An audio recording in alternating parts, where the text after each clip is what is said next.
বন্ধুরা, শুভ দুপুর।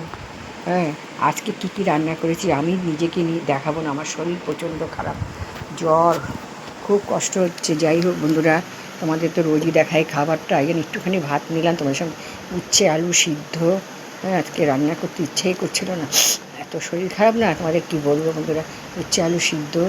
আর কালকের কাটি কচু তরকারি করেছিলাম, সে তরকারিটা নিলাম বন্ধুরা। আর এই যে তোমার মাছের ঝোল, কাতলা মাছ। আর আজকে আমি রান্না করিনি বন্ধুরা, আমার শরীরটা খুব খারাপ। কালকে পরশুদিনকের মাছ করা ছিল। হ্যাঁ, আমি মাছটা করে রেখে দিই অনেক সময়, আমার সঙ্গে করে আমার। এই যে মাছের ঝোল, এই যে কাতলা মাছের ঝোল নিয়েছি বন্ধুরা। কাতলা মাছের ঝোল, উচ্ছে আলু সিদ্ধ, আর এই যে কচুর তরকারি বন্ধুরা, এই আমার রান্না করেছি আজকে।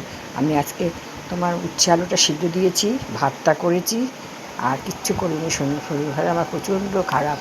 মাছটা আমার করা ছিল। হ্যাঁ, তাই তোমাদের শুভ দুঃখ, তোমাদের রোজই খাওয়াটা দেখাই, তাই আজকেও তোমাদের খাওয়াটা দেখালাম বন্ধুরা। হ্যাঁ, আমি এখন খেতে বসছি। খেতে তো ইচ্ছা করছে না, একটুখানি অল্প একটু ভাত নিয়েছি বন্ধুরা।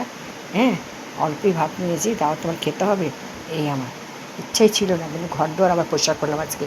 কেন, গোলু গোপালের পুজো চলে এসেছে তো, তাই একটুখানি ঘরটা একটু পরিষ্কার করলাম। ঠাকুরের জায়গাটা পরিষ্কার করে কাপড় জামা ধুয়ে দিয়েছিলাম।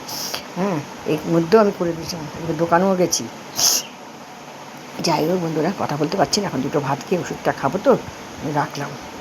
আমার বর যদি থাকতো, বরও করতে পড়তো না কিছু, কোনোদিন কিছু কাজ করতে না।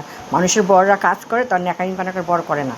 আমার বর কোনো দিনও একটা সুতা করে না, কিন্তু ভদ্রলোক আমার বর খুবই ভালো ছিল, তার তুলনা ছিল না। যাই হোক বন্ধুরা, কী বলবো, নেই সেই। আর সেটা তো বললে তো হবে না। এই তো কাজ চলে আসলো, দেখতে দেখতে 3 বছরে পা দেবে।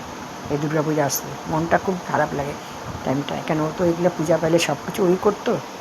যাই হোক বন্ধুরা, আর কি বলবো, আর তো কিছু বলার নাই, রাখলাম।